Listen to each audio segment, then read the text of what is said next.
Welcome to Take on the Lake. I've got a story for you. Hey everybody, welcome to Take on the Lake with Lake Expo. I'm Nathan Bechtold, and we've got a cool guest today, Edwin McCain. You've heard of Edwin McCain, singer-songwriter out of Greenville, South Carolina.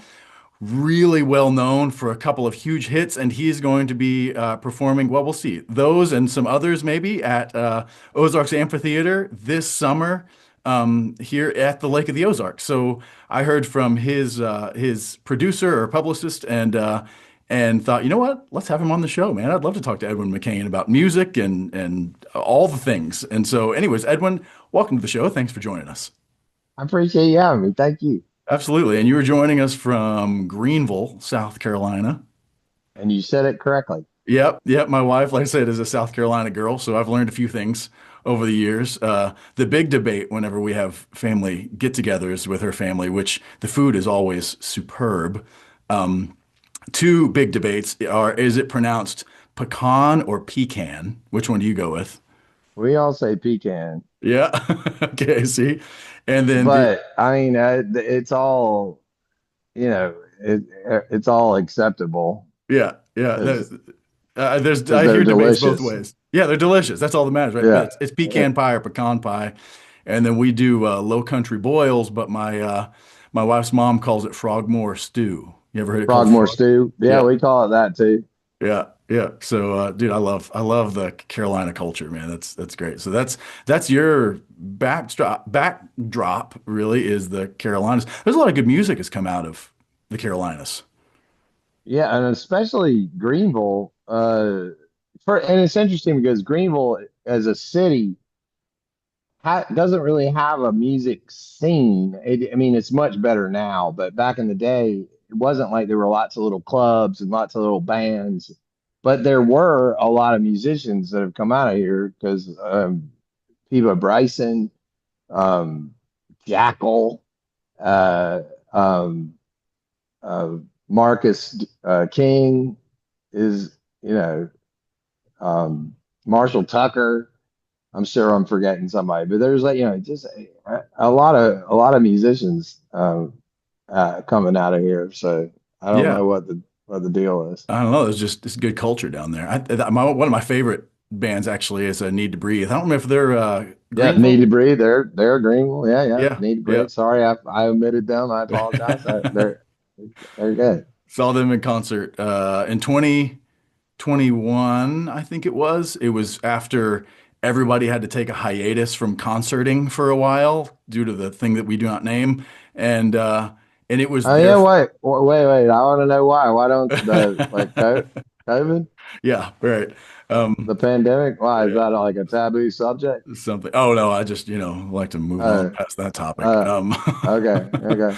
But I saw them in St. Louis. I think it was like their first concert or one of their first after not getting to tour for a while, and they had a lot of pent up concert energy. It was pretty cool. It was a good concert. Yeah, well, I remember it coming out after that, and it was everybody was a little rusty. I was a Yeah, little rusty. I remember being like, "Oh, how does this go? yeah. What is this thing?" Fortunately, my daughter and I were doing like a Monday. We were doing like an every Monday night online thing from my basement, so that kept me playing a little bit at least. No, that's cool. So Yeah. pretty fun. Have you been consistently touring for like I don't even know for how 30, long? 35 years. Wow. Well, minus the pandemic, that was a year off. So Right. yeah, 34 years. Okay. So you started, I mean, my math's gonna be tested here, but like mid 90s, basically. And Yeah, I started before that. I mean, I started let's see, probably 19 trying to think when I was busking. It must have been 1990. I started busking out in Charleston, okay. and then it was either 90 or 91, somewhere around there, 90 probably. And then I started playing at a little Mexican restaurant. The place that I was busking in front of, there was this little um, courtyard that was city property in Charleston, but there was a Mexican restaurant right behind it. So I was out in the courtyard playing, and the manager of this place, this guy Greg, came out and said, "Hey, if I pay you $75 and feed you, will you play in this at on our deck for 3 nights a week?" And I was like, "What?" I was like, Heck yeah. "Yes." And I dropped out of college the next day. I was like, "I'm rich." Nice. So I that was was so proud of myself. I think, oh my God, my poor father. I called him and said, "Guess what I'm doing?" dropping out of college and gonna play at a To play at Mexican this restaurant. Mexican restaurant. I was just so proud. It was my golden ticket. I love it. I love it. So that was the first gig, That was the first paying gig. I paying mean, I gig. take that back. That was my first solo paying gig. So Okay. when I was in high school, we had a high school band, and we used to rent out the National Guard Armory and charge kids $2 at the door, and we put on we would play, our cover band would play. We were, you know, um, so yeah, I was playing gigs, but that was the first time I was ever like by myself playing gigs and getting paid for it. Nice. Nice. What were your early like musical influences in those days? Oh, well, so I always refer back to the moment in 1977 or eight. My sister had a big record collection, and I was flipping through the albums, and I found this album that had this pyramid on it, and I was like, "Well, this looks cool." I didn't know anything better, and it was a band called Earth, Wind, and Fire, and it was an album called All in All, and I put the record on the turntable, and I started it, and I had headphones on, and the first track on that record is um is a song called Serpentine Fire, and you can go back and listen to it. But 7-year-old me had his world exploded in that moment, because I remember distinctly thinking, "Wow, so people can get together with their instruments and make this happen." Yeah. And that is incredible. And I want to be a part of this. Like whatever it takes to be a part of this. Hmm. Because and Earth, Wind, and Fire too, if you go back and listen to their records, it's a really joyful feeling.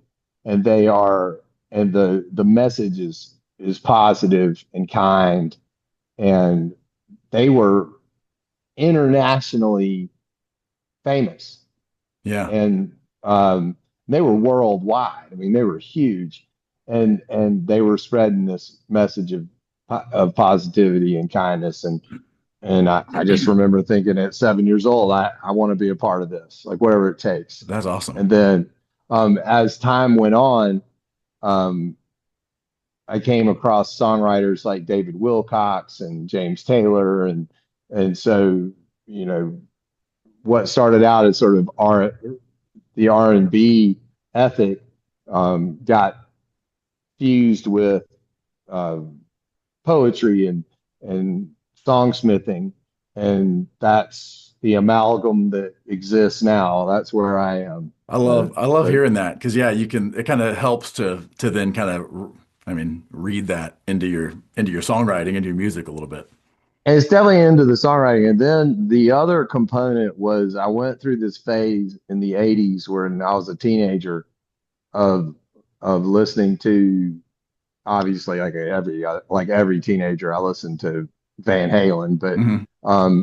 I also, some friends of mine got into the Southern California punk music, like DRI and Suicidal Tendencies and the Dead Kennedys and Okay. Black Flag, and so there was a whole culture around this music, that this punk music that wasn't for profit. It was just a voice for teenagers, and it was rebellion, the whole thing. But we loved it, and so I think that informed a lot of my skepticism too. So I always nod um, to those bands, because you know they were sort of defiant, um, in a way that we all identified with as teenagers, as little skater rats or whatever. Right. And I appreciated that. And now it's funny because I can go back and listen to Bob Mold's like solo records, like his Uh-huh. acoustic records. I cannot listen to Husker Du. I've tried. It's just Okay. it's hard to listen to some of that stuff. I go, wow, what was I hearing here? But it was really just the attitude of it, you know. And I think, and Mhm. every teenager, it's like my son has music like that, like he listens to that. I just can't even understand what he sees in it, and that's the point, right? It's all the time honored tradition. Yeah. Yeah. It expresses some kind of something for you in the Yeah, moment. well, I had a really cool moment with him one time. He was listening to this, he used to love this artist named Juice World, and he he was making me listen to it in the car, and he sang this one long note, and it was this plaintive, sort of aching kind of note, and I was like, aha, I know what this is. And I said, hey, buddy, you know what's cool about you is that what Juice World is doing for you is what Sean Kelly did from the Yeah. samples. And I put on the samples and I played him Sean singing almost the identical note, the identical Oh, nice. emotion. And he went, whoa. And I went, yeah. I said, that's the wolf's howl. That's that signal that certain types of music tells you that there's a big world out there waiting for you. Yeah. And it's kind of scary. And but you know that and that's that signal. And we all have it. We all have this moment where you know you're going to have to go out here, um, and live your life. And it's pulling you. And it was a cool moment where we got to sort of share. He was like, "Well, maybe you aren't so dumb after all." Hmm. He was like, "Oh, maybe you do understand where I'm coming from with Yeah. this." So, Huh. That's um, cool. That's a cool moment. yeah, it transcends, and it's always there. And that's what I love about music is that the it always seems to function the same way as far as emotionally and spiritually, but it takes whatever form is required for it to be effective in that moment. Like his generation, somehow it's turned into um, rap and that sort of sing-songy rap Hmm. that tells a story. And in our generation, it was Van Halen and Right. whatever. It'll be something different 10 Or years from now. or Edwin McCain for my generation. Yeah. Maybe. I mean, yeah, maybe. Hey, dude, I'll be was definitely is in a on a short list of songs for me of like wait, what year did that come out? Do you remember? 97. I mean, Okay, it so was yeah, it released was in yep, 97, but it took until 98 for it to really get traction and start digging. soundtrack of my high school. Yeah, because I was in high school 98 to '02. So Oh, yeah, there like it so is. there you go. That's what I'm saying. It's like It it was did. every prom for, Oh man. yeah. And I'm sure it's every I concert. I mean, you have to play it at concerts, right? Like every one. I mean, it's a requirement. I happily play it. Yeah. I mean, I don't, yeah. And it's funny because I get a lot of questions like, do you ever get tired of playing that song? No, Hmm. never. And really, when I play it, I always try every night when I'm playing it to play it like it's the first time somebody's hearing it That's cool. because it's that song has been such an incredible blessing. It's basically it gave me the keys to planet Earth. Yeah. We've traveled the world on that song, and I've made incredible friendships by traveling around, and that's really the currency in this lifetime is these relationships that I've had all over the place. And um, it's all because that one song, the alchemy of that song came together when it did, and off we went. Hmm. Yeah, I mean, I think about this. I'm a musician and love music and love playing music and I lead worship at our church sometimes and stuff. And so I play some guitar and sing and I don't write much, but I think a lot about what makes a song work. And I wonder if you think about, I mean, surely most singer-songwriters have to kind of go, oh man, what is the magic formula? And I don't think anybody can really answer it, but have you ever like kind of thought, okay, what is it about that song in particular? Or, I could not ask for more. That was a big hit too. Like, what is it about those that worked? And then, I mean, every musician will have a whole list of stuff they've written that they poured their heart and soul into as well that just nobody really knows. And you're like, gosh, I wish people would grab onto that one. What is it? So nobody, you just said it. Nobody really knows. No one's ever cracked the code. I mean, there are people in the music industry that have a better insight than others, and that's why they're the head of A&R Sure. Right. at certain labels. So there was a guy named Greg Latterman who had a compilation CD back in the 90s called Aware. And he would put together all these different like up and coming bands on one CD. And one of his Aware CDs, 10 out of 11 of the bands went on to have major label careers. Like one of his Aware CDs was Us, Sister Hazel, Hootie and the Blowfish, Dave Matthews, you know, all the 90s. You can look it up. Yeah. But Greg Latterman's probably the only person I've ever seen that had like near clairvoyant understanding of what the zeitgeist is in the moment. Like he really did nail it Hmm. at the time. But as far as songwriting goes, it's impossible to to gather all of the corollaries into one space and then point to um, the combinations that are driving it because there's a million different things that are informing the songwriter and the song and the music at the moment Sure. and then just because one thing is successful because of some fluke intersection of coincidence. Hmm. Because I've heard songs that are absolutely jaw-droppingly impactful that no one will ever hear. Yeah. And there's no rhyme or reason to it. Like and a lot of it has to do with timing and the way people are because I stand in awe of a band like Oasis because it I say this, I'm going to say this gently so I don't get a bunch of hate from Yeah. Oasis fans because I love their Okay. records, but Yeah. they weren't trained musicians. Like they were just doing what kind of felt great to them. And they share an outlook that's so similar with so many people. It, it resonated, right? Right. They just hit Right.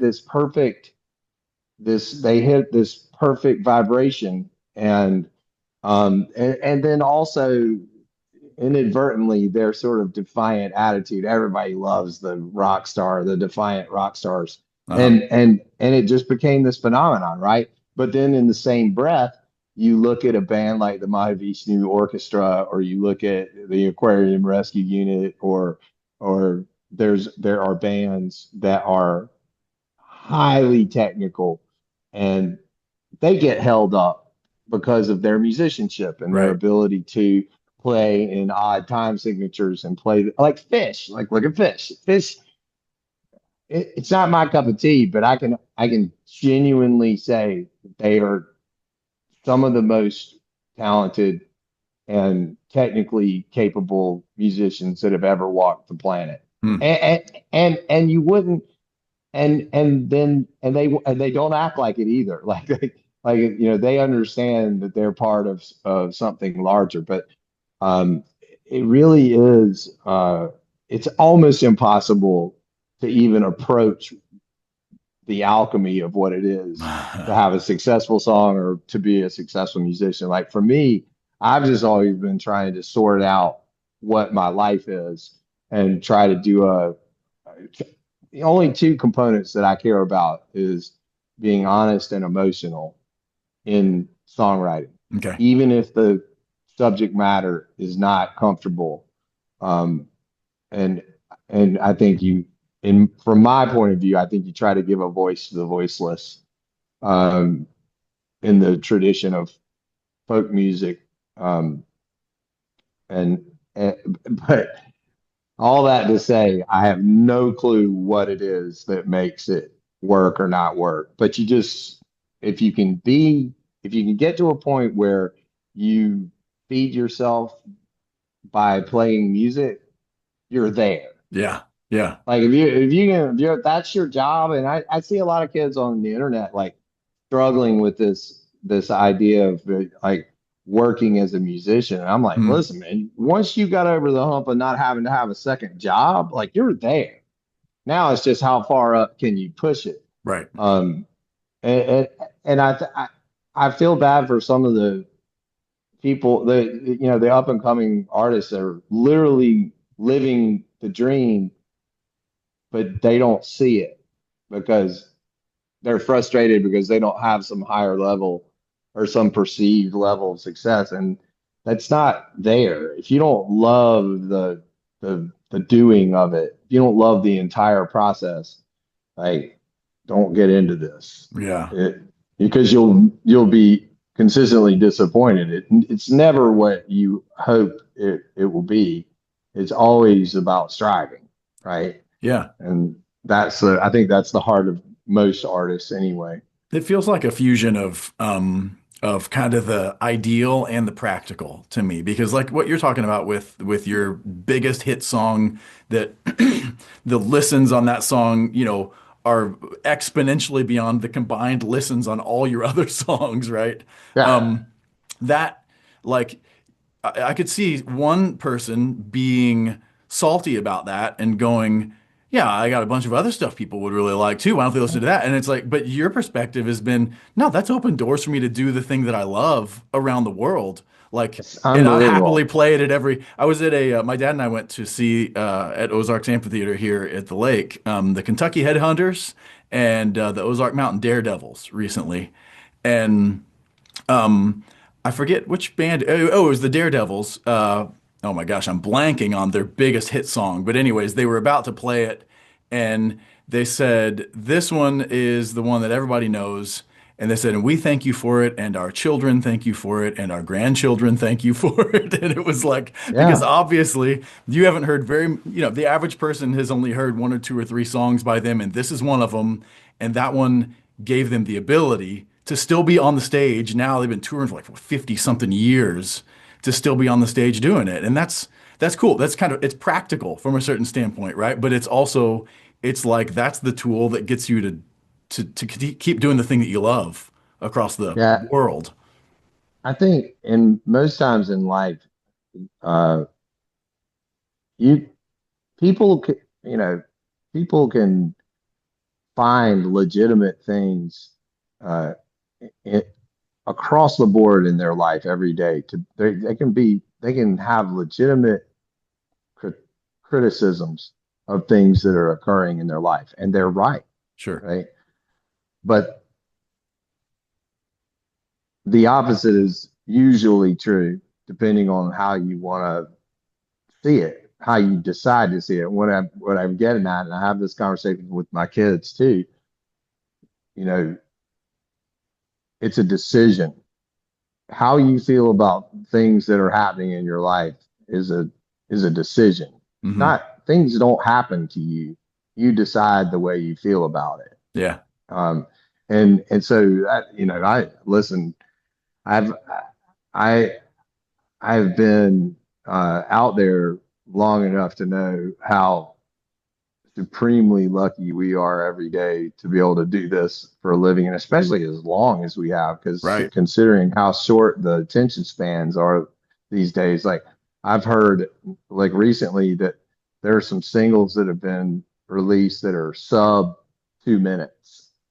Hmm. Like it used to be like when we were releasing singles, you couldn't go over 3.5 minutes. Well, now like people are releasing singles that are literally 1 minute 50. I mean, that tells you about the shrinking attention span No kidding. in I our hate that. world. Those things drive me crazy personally because there have been songs over time where I'm like, man, we were just getting into it and you ended this song. Now maybe that's kind of artistically the point, right? I don't know, but to leave you wanting more. But man, I hate a song that like you were like, wow, you were just starting to groove and then you just decided to like not bridge again or I don't know whatever, and the song's over. And those songs, I don't know, they personally they kind of drive me crazy. So yeah, that's wild to have a hit that's like a minute and something. It's surprising, but it's also again, I'm 55, so I said to a friend of mine the other day we were playing golf, and I was like, this world really isn't for us anymore. This is, it's everybody else is, it's their, it's their world now. We're kind of, that's why a lot of it doesn't make sense. But I accept that it's not for me, like to listen to a minute 50 Yeah, right. song. Sure. I'll go listen to Bohemian Rhapsody. Thank you very There you go. much. Hey, listen, that one's still got staying power. I don't know if I've played that for my 14-year-old son yet, but when I do, I know he'll love it. So, Make sure you play him the Clash London Calling. That's a great record. And okay. I like to play that record for up and coming musicians because it's imperfectly perfect. Like they didn't edit everything to death and the tempos move and Mm, they're it's not perfectly in tune.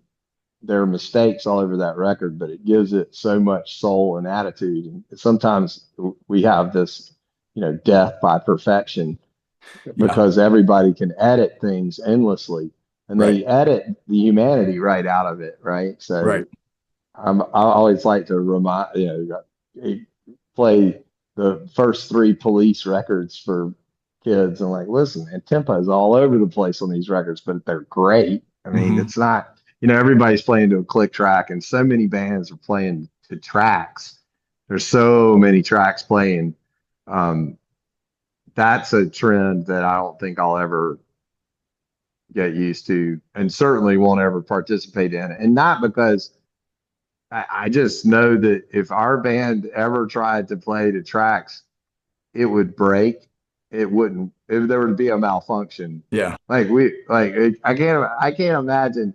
Like I know I see all these bands out there that have the rig and the backup rig and the backup rig to the backup rig. And I'm like, all three of those would break if they were in our band. We have an unusual level of gremlins and we always just play through it. Yeah. Pretty funny. What should well, I was gonna say Earth, Wind, and Fire was one of your early influences. They're gonna be warming up the stage for you just a couple weeks before you show up here. I don't know if you knew that.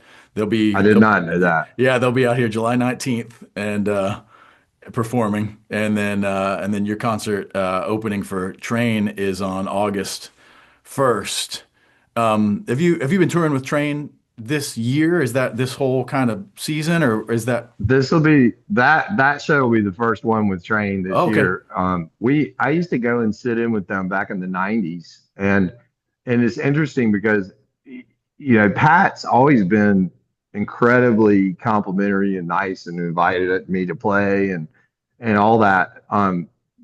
But I don't really know him. It's not like we text each other a lot or anything. So I've just always been an admirer of his songwriting and I was really grateful that he invited us to come and play and it makes a lot of sense. Like our bands line up perfectly Yeah. because we're a little bit we're different enough from Train, but it is very song based, and I think it's a perfect lineup. Honestly, it's going to be a great tour.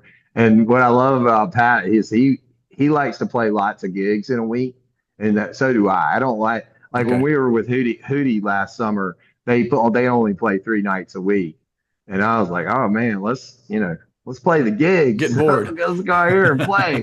Yeah. So I'm looking forward to this a lot. I mean, if you can get out to see Earth, Wind, and Fire, I would highly recommend it. They're amazing. I've never seen them. This is not their Yeah, do first time yourself here a either. favor. Yeah, yeah. If I'm telling the truth, like I have friends that know Philip Bailey, and I've been invited to play golf with him, and I've turned it down consistently because I'm such a fan that I would be unbearably annoying to Philip Bailey. I know myself well enough to know that I just got to leave him alone because I That's would great. fanboy out to the point where I would regret it. So Yeah. I've always stayed away from Philip. Like Philip played with he did a golf tournament we were all on, and I went to Darius's bodyguard and I said, "Listen, buddy, if you see me talking to Philip Bailey, just come and grab me and take me away from him. Just get That's me away funny. from that poor man." That's great. It's good to know your it's good to know yourself, know your limitations Oh, there. I'm a total fanboy. I have no self-control. Yeah, that's great. That's great. Have you been to Lake of the Ozarks ever? I'm not. I'm really looking forward to it. Okay. Are you I, what is your schedule like? Are you carving out a little time to experience the place a little bit when you're here? well, I'm the bus driver for our tour. Oh, So nice. yeah, so I don't have I won't have a lot of time. When we're on tour and I'm driving, I kind of have to, do all the duties of the bus Sure. driver. And so that takes me out of going and doing a bunch of fun stuff. But I also love driving, so it's kind of a trade-off. But I'll get Okay. to see it. I mean, I'll get to see all the, on the way in. So Yeah. that's the best part about driving a bus is that giant windshield's like a movie screen. Oh yeah.